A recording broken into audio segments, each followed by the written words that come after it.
로마의 한 재판장. 바닥은 차갑고 공기는 묘하게 건조합니다. 사람들이 숨을 크게 쉬지 않습니다. 숨소리조차 증거가 될까 조심하는 얼굴들이죠. 앞자리에 앉은 권력자는 묻습니다. 신들에게 제사를 드릴 텐가? 여기서 대부분의 사람은 계산을 합니다. 한 번만 고개 숙이면 끝나는데 그런 계산을요. 그런데 한 남자는 계산 대신 질문을 합니다. 이성이 있는 사람이 경건에서 불경으로 돌아가겠습니까? 대답이 아니라 질문. 흔들리지 않는 목소리. 이 사람의 이름은 유스티노스입니다. 우리는 그를 보통 이렇게 부릅니다. 유스티노스 순교자. 그런데 오늘은 아주 조심스럽게 이렇게 부르고 싶습니다. 유스티노스, 철학자. 왜냐하면 이 재판장은 믿음의 의지만의 장면이 아니라 한 철학자가 끝까지 붙잡은 한 가지 질문. 진리는 어떻게 말해져야 하는가의 현장이었으니까요. 우리도 가끔 그런 순간이 있죠. 원칙을 말해야 할 때. 그런데 분위기가 차갑게 식을까봐 말끝을 흐리고 웃음으로 덮고 그냥 농담이에요로 빠져나올 때, 그때 마음 한쪽에서 이런 생각이 듭니다. 내가 옳다고 생각하는 걸 나부터 못 지키네. 오늘의 질문은 이겁니다. 내가 믿는 것을 말로만 지키는 순간은 언제고 삶으로 지키는 순간은 언제인가? 유스티노스는 그 질문 앞에서 끝내 말끝을 흐리지 않은 사람이었습니다. 유스티노스가 살던 시대는 로마 제국 2세기. 겉으로는 질서가 번쩍이지만 속은 꽤 날카로웠습니다. 첫 번째, 로마의 질서. 종교는 취향이 아니라 충성이었습니다. 로마에서 제사는 개인의 신앙 고백이 아니라 국가에 대한 충성의 표시처럼 여겨졌습니다. 그러니까 제사 거부는 단순한 종교 문제가 아니라 사회 질서에 대한 불복으로 보이기 쉬웠죠. 두 번째, 철학의 시대. 철학은 책이 아니라 삶의 처방전이었습니다. 그때 철학은 지금처럼 대학 강의실에만 있지 않았습니다. 거리의 스승, 광장의 토론, 제자들의 질문. 철학은 진짜로 사는 법을 다루는 기술이었습니다. 어떻게 살아야 인간다운가? 죽음이 두렵지 않으려면 무엇을 붙잡아야 하나? 이 질문을 들고 사람들은 학파를 옮겨 다녔죠. 세 번째, 오해의 시대. 기독교에 대한 소문과 두려움이 수많은 오해를 낳았습니다. 기독교는 아직 낯설었습니다. 낯설면 오해가 생깁니다. 그리고 오해는 어느 순간 혐오로 바뀌고 혐오는 권력의 손을 잡죠. 이런 시대에 유스티노스가 등장합니다. 그는 처음부터 신앙의 사람으로 출발한 게 아니었어요. 오히려 그는 철학의 사람으로 출발합니다. 진리를 찾아서 학파를 떠돌고 그럴싸한 말에 속기도 하고 결국 어떤 질문에 닿습니다. 진리는 말이 예쁜 곳에 있나? 아니면 삶이 변하는 곳에 있나? 여기서부터 유스티노스는 우리가 흔히 알고 있는 순교자가 아니라 철학자로서의 유스티노스가 됩니다. 그의 핵심을 3개만 뽑겠습니다. 개념은 어렵지 않게 생활 언어로 번역해 볼게요. 첫 번째 개념, 로고스. 세상을 읽는 문법. 유스티노스에게 제일 중요한 단어 중 하나가 로고스입니다. 로고스는 그리스 철학에서 이성, 말, 우주의 질서 같은 뜻을 갖고 있어요. 쉽게 말하면 이런 겁니다. 로고스는 세상이라는 책의 문법이에요. 문법이 있으면 문장이 읽히죠. 문법이 없으면 글자를 봐도 의미가 안 보입니다. 유스티노스는 당시 사람들에게 이렇게 말하고 싶었던 거예요. 기독교는 감정으로만 믿는 미신이 아니라 이성으로도 설명할 수 있는 진리다. 여기서 중요한 포인트가 하나 있습니다. 유스티노스는 철학을 버리고 기독교를 택한 게 아니라 철학을 끝까지 밀고 가다가 기독교를 만난 사람에 가깝습니다.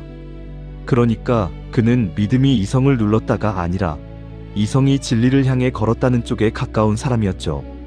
우리로 치면 책을 덮고 마음으로만 가자가 아니라 책을 끝까지 읽었더니 여기서 마음이 움직이네, 이런 쪽입니다. 여기서 유스티노스의 천재성이 드러납니다. 그는 요한복음의 태초에 말씀이 계시니라는 구절과 그리스 철학의 로고스 개념을 연결시켰어요. 그리스 철학자들이 말하는 우주의 이성적 질서, 그 로고스가 바로 예수 그리스도라고 본 겁니다. 이건 단순한 비유가 아니었어요. 그는 철학자들이 부분적으로 알던 진리가 그리스도 안에서 완전히 드러났다고 주장했죠. 쉽게 말하면 이런 겁니다.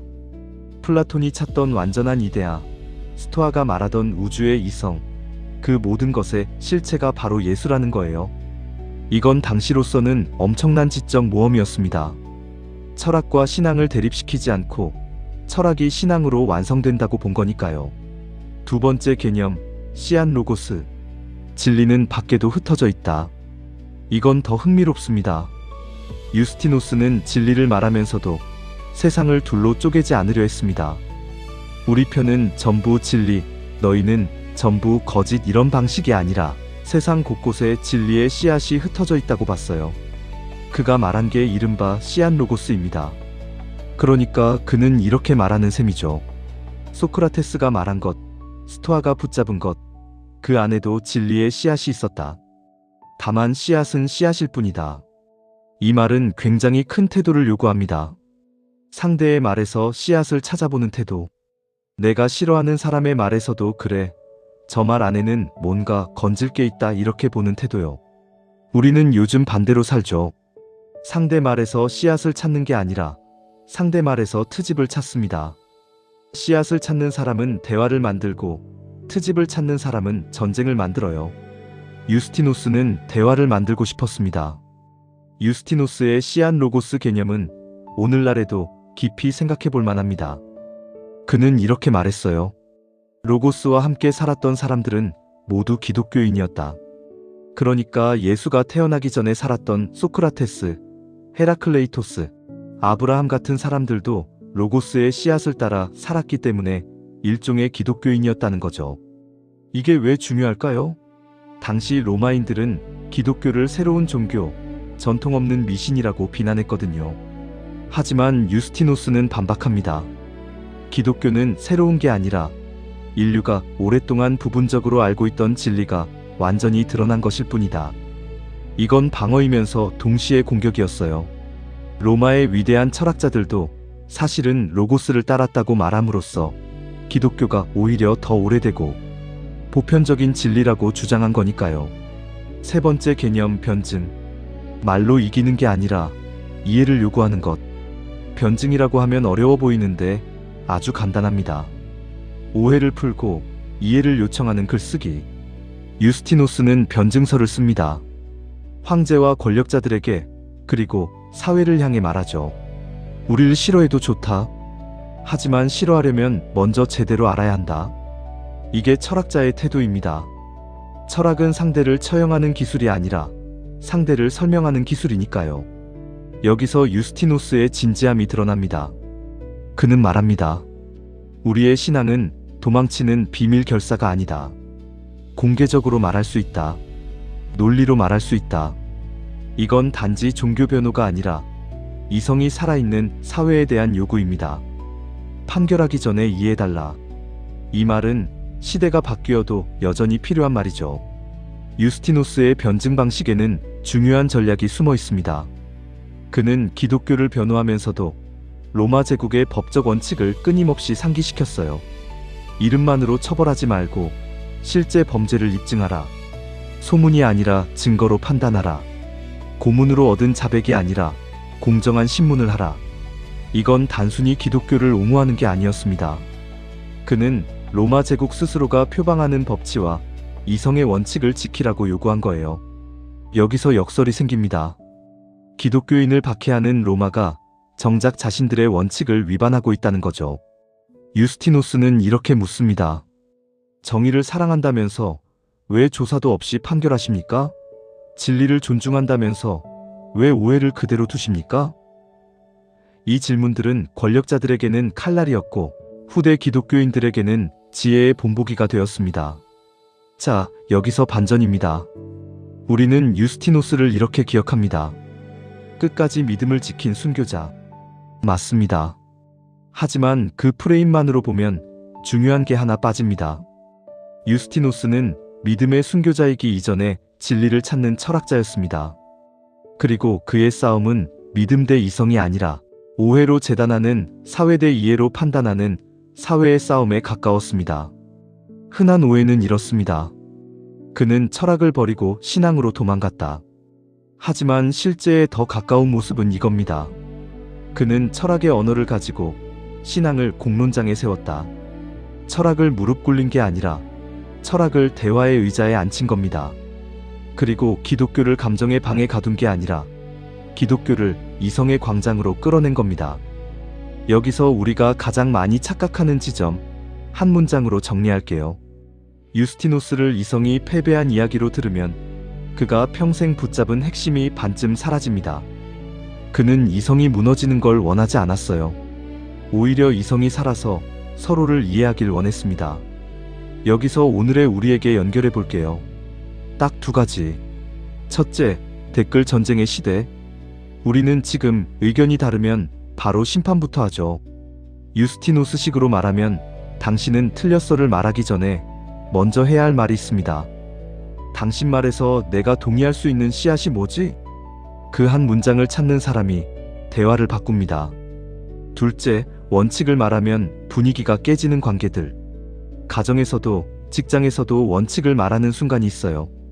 그때 분위기가 깨지는 건 내가 유난스러워서가 아니라 원칙이 없던 분위기가 드러나서일 수도 있습니다. 유스티노스는 분위기를 지키려고 원칙을 버리지 않았습니다. 대신 원칙을 지키면서도 사람을 버리지 않으려 했죠. 그래서 그는 설득을 택했습니다. 다시 그 재판장으로 돌아갑니다. 제사 한 번만 하면 살아날 수 있다. 그 말이 얼마나 달콤한지 우리도 압니다. 살고 싶지 않은 사람이 어디 있겠어요? 하지만 유스티노스는 여기서 자기 철학을 배신하지 않습니다. 그가 지킨 건 단지 종교적 고집이 아니었습니다. 그는 평생 이렇게 살아왔어요. 진리는 이성으로 말해져야 한다.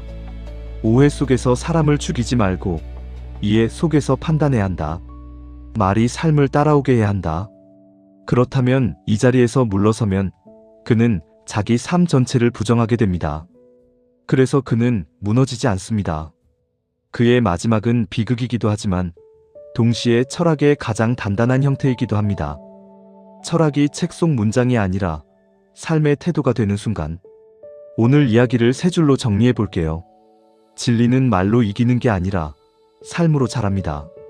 상대의 말에서도 씨앗 하나를 찾아라. 내 말이 내 삶을 따라오게 하라.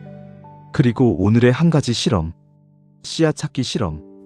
내일 하루 의견이 다른 사람을 만났을 때 이렇게 해보세요. 반박하기 전에 상대 말에서 동의할 수 있는 한 문장을 먼저 말하기. 내 주장은 길게 말하지 말고 두 문장으로 줄이기. 이 두 가지를 하면 신기한 일이 생깁니다.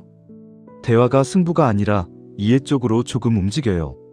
오늘도 쉽지 않은 하루를 잘 살아내신 당신께 진심 어린 칭찬을 드립니다. 구독과 좋아요 한 번씩 눌러주시면 함께 보는 인생노트 철학 이야기 곧 다시 찾아뵙겠습니다. 내일도 행복한 하루 되시길 진심으로 기원합니다.